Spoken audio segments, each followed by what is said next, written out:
এই পৃথিবীতে আল্লাহর সবচেয়ে বেশি প্রশংসা করেছেন বিশ্বনবী মুহাম্মদ সাল্লাল্লাহু, আবার নিজেও প্রশংসিত। ওনার এক নাম আহমদ, মানে যিনি সবচেয়ে প্রশংসা করে, আবার মুহাম্মদ মানে নিজেও প্রশংসিত। জান্নাতীদেরকে নিয়ে বিশ্বনবী যখন কিয়ামতের দিন বিচার শেষে জান্নাতের দরজায় যে কড়া নাড়বে, ওই দিন বিশ্বনবীর হাতে একটা পতাকা থাকবে। ওই পতাকার মধ্যে ওই শব্দটা লেখা, সূরাতুল ফাতিহার প্রথম শব্দ যেটা। সূরাতুল ফাতিহার প্রথম শব্দ কি? আলহামদু। বিশ্বনবীর হাতের পতাকায় ওইটা লেখা থাকবে, লিওয়াউল হামদ, প্রশংসার পতাকা। সুবহানাল্লাহ পড়বেন না?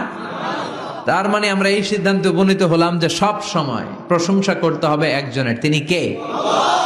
আল্লাহ বললেন আলহামদু, আলহামদু লিল্লাহ। সব প্রশংসার মালিক হলেন আল্লাহ। কি সুন্দর নাম তার, কি মজার নাম। আলিফ লাম লাম হা, আলিফ লাম।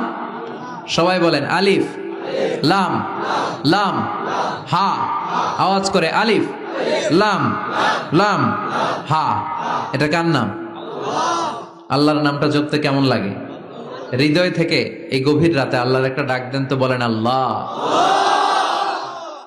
প্রাণটা জুড়িয়ে আবারও আল্লাহর ডাকেন, বলেন ইয়া আল্লাহ। নামটা মজা লাগে না?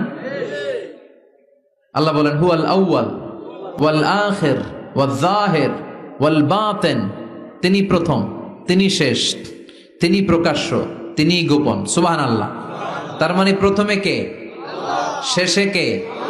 প্রথমে আল্লাহ আল্লাহ, শেষেও আল্লাহ আল্লাহ, আকাশে আল্লাহ আল্লাহ, জমিনে আল্লাহ আল্লাহ। সবাই পড়েন, প্রথমে আল্লাহ আল্লাহ, শেষেও আল্লাহ আল্লাহ, আকাশে আল্লাহ আল্লাহ, জমিনে আল্লাহ আল্লাহ। নিখিল জাহান গায়ে গুণগান তার নামে গায়, আমরাও গাহি তাআলা হামদে বারি তাআলা, হামদে বারি তাআলা, হামদে বারি তাআলা।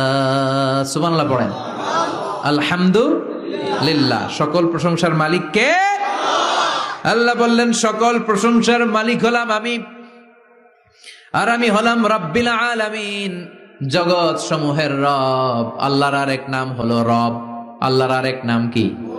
কবরের প্রথম প্রশ্ন কি? আমার রব, তোমার রব কে? আমাদের উত্তর কি? আমরা বলবো আল্লাহ আমারে রব, আল্লাহ আমারে রব। দমে দমে তনু মনে তারিও